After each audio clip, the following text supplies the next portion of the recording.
pagkatapos ng Pasko ari aking ulam. O, tingnan nyo, ari ay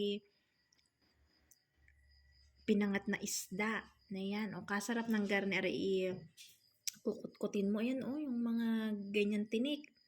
Tapos, ari, meron din ka-partner na hiniwang kamatis na may sibuyas sa kabawang. Ayan, naglaga rin kami ng itlog. Talagang nakakaumay na. Ayan, tapos are, meron din kami dining leftover na pansit na niluto kahapon. Ayan siya, meron pa rin tayong ganyan. Hindi na talaga masarapan, oh. Talagang sinusupsop ko, are kasarap. Yung mga ulo ng isda. Tapos syempre, meron din tayo ditong laing. Ayan. Diba ang ating mga ulam, oh, kasarap. Karne, hindi nakakaumay.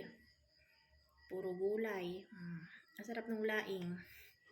Partner na partner dito sa may aking pinangat na isda. Ayan, tapos naghiwaran ako ng pakwan kanina. Ayan, para meron tayong dessert. Tapos ayan yung ating itlog na nilaga kanina. Ayan. Diba? Kasarap ng aking dinner for today's video. Hiniwang kamatis.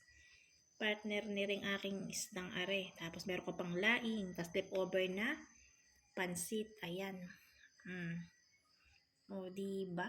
Ang sarap ng ating dinner for today's video. Ito, gustong-gusto ko itong ganitong mga pinangat. Tapos merong kalamyas na yan. Tapos may konting taba. Yung kalamyas na medyo sunog-sunog ka, sarap. Yung mga latak-latak, yan ang masarap. Tapos ito sa kamatis. So, diba?